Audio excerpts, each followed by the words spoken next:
hi there. Welcome back. I figured seeing as we completed our orgasmic oddity last time, we should try out a brand new theme song. Let me know what you think. It's a bit on the horny side.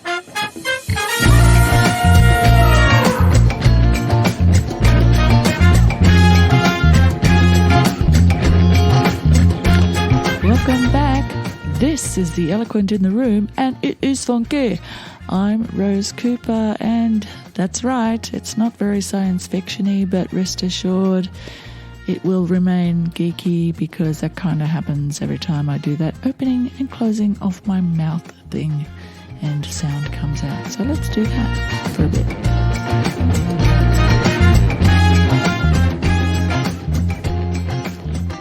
Here we are at episode 5, A Slip of the Tongue, Part A, What's in a Kiss? Before we get any further on that topic though, I do want to unpack a little bit of stuff, have a bit of a debrief about 2020 and orgasmic oddity, and the first thing I want to do is read you something. Hi Rose, I've been listening to your podcast since the beginning and I am loving it. I also find your voice really soothing. I'm 21 and I am only just letting myself enjoy sex for myself rather than purely worrying about the other person and making sure they were having a good time at my own expense. I realized how deep my shame around sex was not that long ago, and how my first serious relationship has really ingrained some crap behaviours in the bedroom. For example, worrying about taking too long to come. Your podcast has really opened my eyes, that it's not just my passive people-pleasing character, but how society has pretty much programmed me.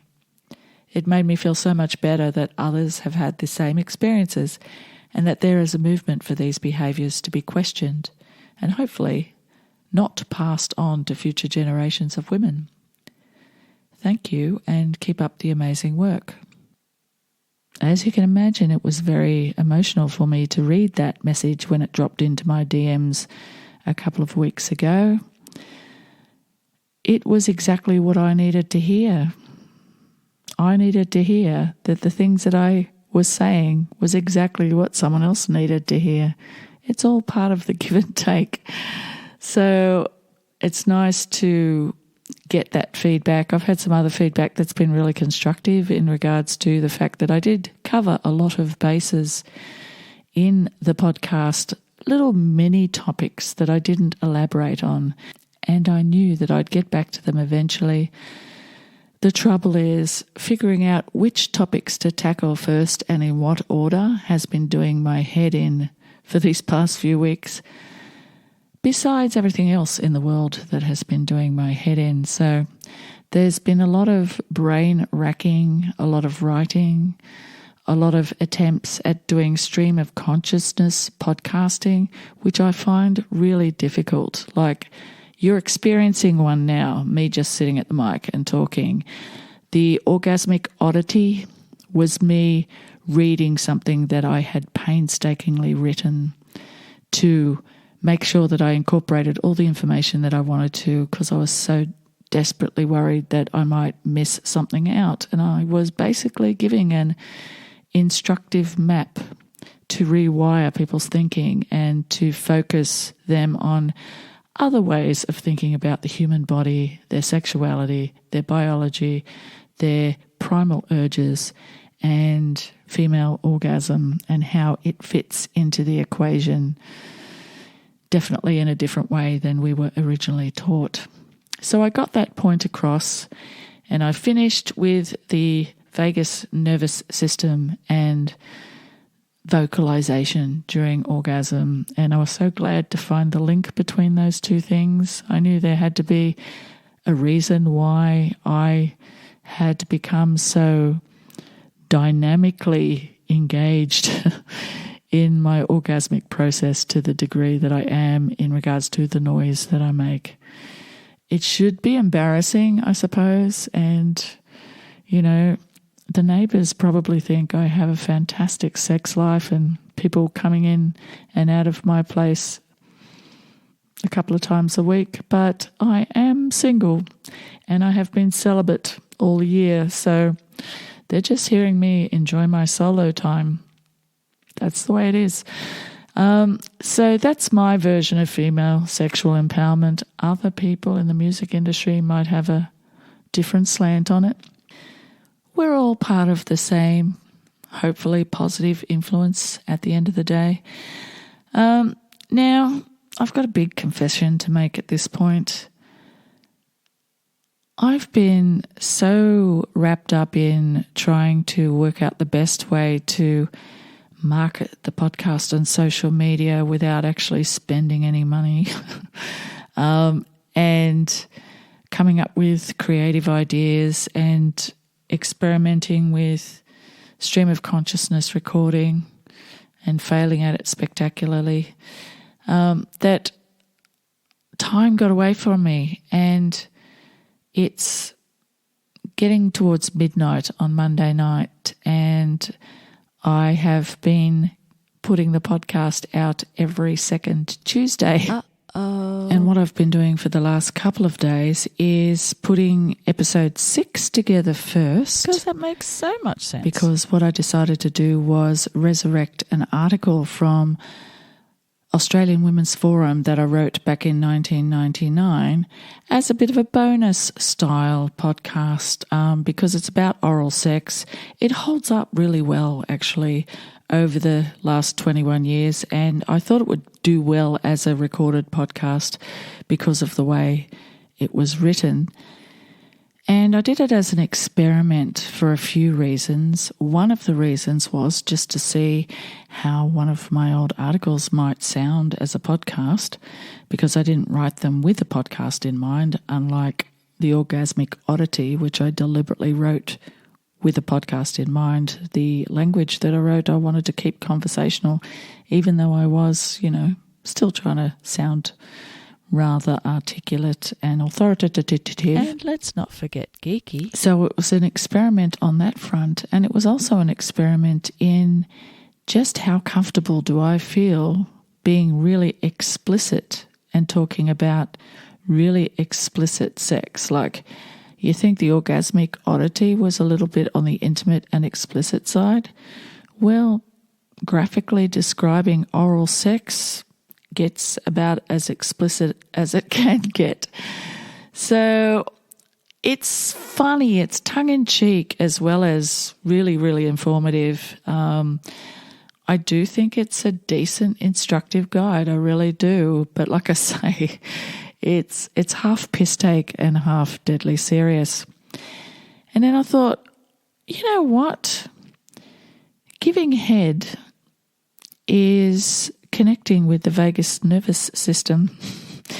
All that, lip and tongue contact and breathing and all that sort of stuff. It all ties in. I thought, well, I inadvertently, unconsciously hit on the best follow-up podcast for the Orgasmic Oddity ending about vagus nervous system. We're just talking more about just how cool the face is when it comes to sex. Forget the clitoris for a little bit longer, okay? Actually, I hope you have checked out the blog post that I put to accompany the Orgasmic Oddity series. There's a blog post on theeloquentintheroom.com that has a whole bunch of resources on there that you can check out to find out about all sorts of things, clitoris included. But yeah, let's stick with the facial stuff for a while. So did I just say facial stuff? I thought I'd record that oral sex one, and then this one was going to be just all about me debriefing on the Orgasmic Oddity and more statistics and more feedback and all that sort of stuff. And in the effort to put the oral sex one together in the last couple of days, and then trying to do this off the cuff, I've had a little anxiety overload, and I'm sorry, I can't brain. Fortunately, it occurred to me that another article I wrote only about 7 years ago about kissing also tied into the vagus nervous system. Well, fuck me sideways. Yep, I'm a genius. I'm a freaky fucking genius. So now we've got a 2-part series on slipping the tongue. This one is a lovely ode to kissing. It's also a very strong hint to women about how they can be more proactive and empowered in leading the sexual conversation. Don't wait for things to happen, make them happen. And for me, I make things happen with a kiss. So without further ado, let's give that a spin and then I'll speak to you on the other side of it. So, what's in a kiss? This spectacularly singular act can be every bit as complex and fascinating as human sexuality itself. It's also taken ridiculously for granted. So scientifically, what's in a kiss? Now, I am going to be very deliberate over this next bit just to give you a chance to really process what I'm about to say. Human lips have the slimmest layer of skin on the human body. What? The lips are among the most densely populated with sensory neurons of any body region. When we kiss, these neurons, along with neurons in the tongue and in the mouth, shoot messages to the brain and body, setting off a multitude of pleasurable sensations, intense emotions, and erotic physical reactions. Of the dozen or so cranial nerves that affect cerebral function, 5 are at work when we kiss, shuttling messages from our lips, tongue, cheeks, and nose to a brain that processes information about the temperature, taste, smell, and movement of the entire scenario. Some of that information arrives in the somatosensory cortex. That's easy for you to say. A patch of tissue on the surface of the brain that represents tactile information in a map or Venn diagram of the body.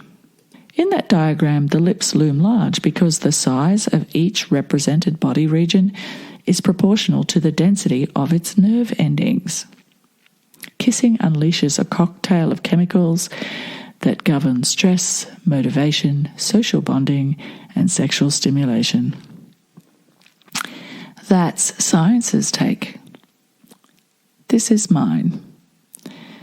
In my experience, kissing can mean absolutely nothing, or it can mean almost everything. It can make your mind up with certainty or confuse the bejesus out of you. Kissing can cause trouble. A kiss can be innocent or guilty, intoxicating or nauseating, passionate or cold and mechanical, intensely erotic or hilariously inept. I've felt them all. I've been going the pash, shifting, snogging boys and girls since I was 12 and was pretending to kiss them well before then. As kids, my friends and I were quite obsessed with spin the bottle, postman's knock, catch and kiss chasey, whatever you want to call it. Not really doctors and nurses, but definitely domestic role-playing games. Kinky role-play, Sesame Street style, because we didn't know what came after kissing and being naked, so we'd pretend to kiss and also pretend to be naked. When I think back to my childhood, I remember bikes and scooters and board games and a lot of naughty mucking around. Obviously, that set the scene for my future fascination with or obsession with stuff. My first real kiss happened on my 12th birthday. I invited boys and girls to my party, and the last kid to leave was a boy I had had a crush on for such a long time. My big sister knew this and pretty much told him to kiss me or else, because what else are big sisters for? The kiss tasted of chlorine. We were out in our backyard pool at the time. It wasn't great by a long shot, just an open mouth, no tongues. But I remember it like it was yesterday, and I still feel a little tingle of adrenaline when I think about it. Not for any sexual reason, just that I recall that it felt important. I was consciously crossing a threshold from being a girl who had never been kissed to a young woman whose lifetime of passion lay intoxicatingly ahead on the horizon till the end of time.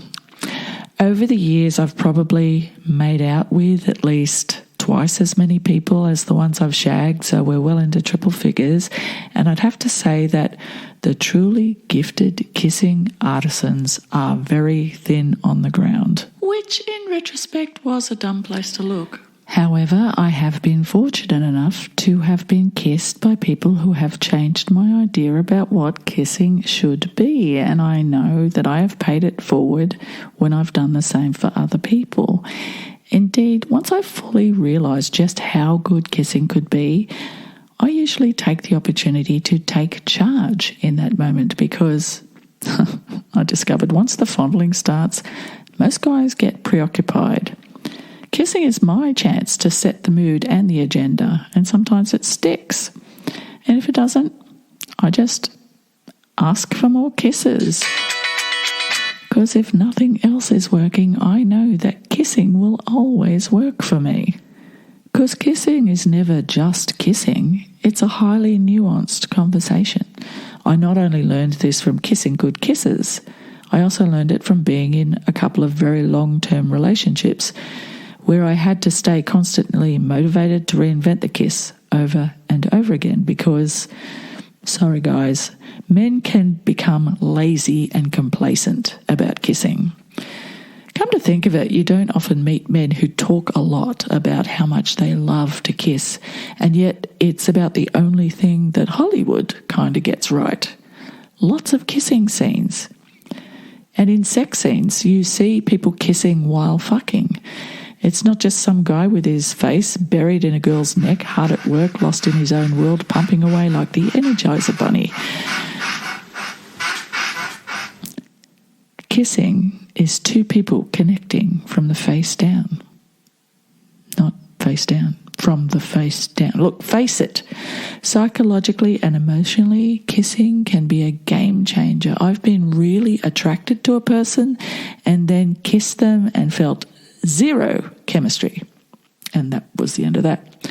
Conversely, I've been comparatively disinterested in someone and then been totally caught off guard by their mad snogging skills. Biologically speaking, it's hardwired into us from birth. Ritualized familial kissing programs us to be affectionate, or not, if it was absent during our infancy. It's estimated that primary caregivers might kiss their infants hundreds of times every day, constantly breathing in that insanely compelling baby smell, which in turn provokes all the affection and galvanizes that special bond, that same trust and feeling of safety bond we continually try to recreate for the rest of our lives. The importance of a good kiss cannot be ignored. Many women who have difficulty achieving orgasm might still report being happy about their sex lives, and that fact has to be connected to the degree of lust and or profound connection that she's experiencing while passionately kissing, which can feel like an emotional orgasm at times. What else can explain it? Because, actual, real orgasms are a bit special. Oh, you think so, Rose? Kissing is passion. You simply cannot be truly passionate without it. It's one thing to kiss with everything you have. It's quite another to be kissed back with the same intensity. It's the reason why the big kissing scene at the end of all cheesy romantic films never fails to make women excited. That's why they're called date movies. Remember the imagination thing I mentioned last time? After waiting the entire movie, when the kiss finally happens, we can feel it right in the sweet spot. I hate to say it, but Some guys simply don't know how to kiss properly. They just smash their mouth against yours and hope for the best, or stick their tongue in way too far, too soon. No nuance, no subtlety, no Not that I'm all that averse to an aggressive tongue, but all in good time. Patient. We know those kisses are meant to be subtle. Not very subtle. Hints at the upcoming penetration or fellatio you have on your agenda. But let us steer you in that direction, if that's the way we want to go. Otherwise, it's just gross. Kissing women, on the other hand, is almost always great. It just feels so good to kiss those lips, and women seldom go at it too rough too soon. It's usually very tactile and erotic. I can't emphasize this enough. Too often, kisses can be dismissed as a prelude to foreplay. But word to the wise, as preludes go, it's easily as vital as all the other stuff you need to know about erogenous zones and spots and stuff. Because I'm so into kissing, it has made me a bit of a lightweight. I get worked up very quickly during a good kiss. It's possibly even the reason I'm so sex positive, because I am so emphatically kiss positive. If the kiss is great, then it's on like Donkey Kong. Like Donkey Kong. It's been commonly believed that most sex workers don't kiss because it's deemed too intimate. Or maybe I've just watched Pretty Woman 1,000 too many times. Not on the mouth. Who knows? I've been with people who come from cultures or religion or whatever that don't really kiss. But when I mention it's a deal breaker for me, they're usually eager to learn. Yeah, even for Tinder hookups, I'd bother to teach someone to kiss properly, because we couldn't really take it any further unless we got it right at the beginning, because I'm dogmatic about kissing. I kiss religiously. Did I mention the kiss positivity thing? To be really blunt, kissing is how I get what I need from sex. In a one-night stand situation, if for whatever reason I don't reach orgasm before, with, or very shortly after my partner does, I'll then ask them nicely to kiss me while I masturbate, or they masturbate me. And then when I climax and, as we know now, yell, it's often while kissing. This is my way of continually sharing and thereby magnifying the orgasmic experience. I think a good deal of the casual sex I craved over the years was in fact mainly a craving for that connection and that affection. The screaming peel me off the ceiling orgasms were just a cool bonus. Kissing is really spiritual. It's usually the first thing that alerts you either to the presence or absence of deep emotion, profound love. You know, the real deal. You can hide behind sex, but it's harder to hide behind a kiss. I've discovered, having had 2 long relationships, that the impact of this fact can sometimes be felt more acutely in retrospect, well after the relationship has ended, and you suddenly find yourself kissing someone new passionately, and something inside you snaps because it has tapped into something that you didn't even know you'd been missing. Desperately. A good kiss can be kryptonite. A simple kiss can mean nothing or everything. Kisses can make you cry. Kisses can make you come if you're really good at it. Life is too fucking short not to make the most of absolutely every kiss.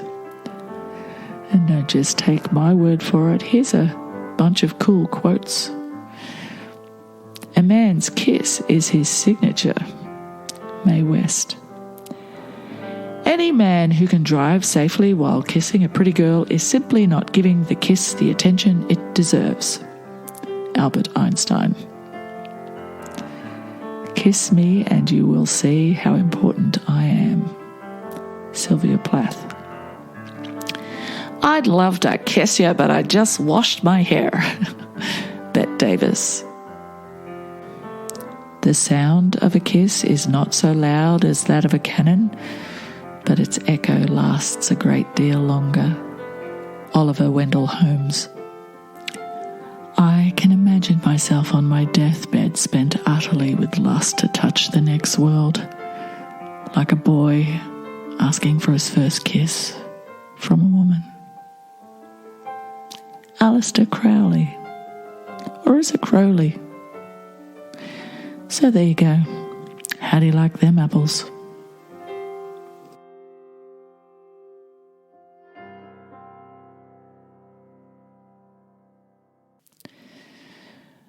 Well, I gotta say, after listening to that again, after making it this morning, before spending the rest of the day struggling to get the intro right because I suck at stream of consciousness podcasting, I'm kind of glad things turned out this way.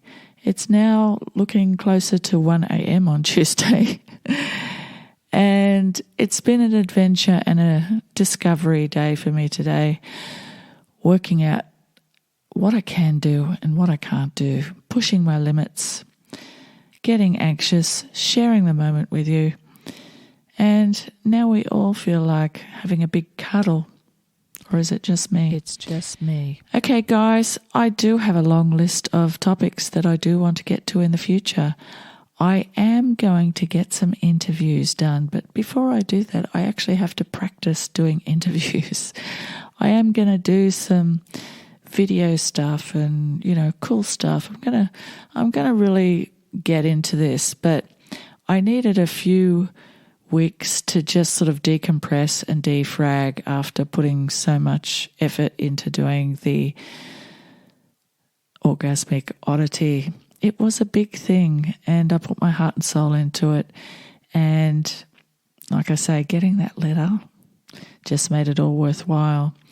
So please get in touch with me, slip me a message in my DMs on Instagram, or send me a message at theeloquentintheroom@gmail.com. And don't forget, I've got a self-esteem survey for you to fill out. It takes 5 minutes. It's on theeloquentintheroom.com on the links page. Stand by. In 2 weeks, you are going to get a very, very, very explicit podcast coming your way about oral sex. It's a slip of the tongue, part B. I suppose you could say I'm really rubbing your face in this whole vagus nervous system thing. Who knew where all this was going to lead? Not me. I suppose you're thinking at the end of this episode that I might do another musical montage and remind you to like, rate, review, subscribe and share me on your podcast platform or social media. But I'm kind of going to restrict doing that to what I can possibly get away with. I'm going to stay with free music and unlicensed music and music that my wonderful musician son has embellished, like this awesome new theme song.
I'm going to Nine Eyes now.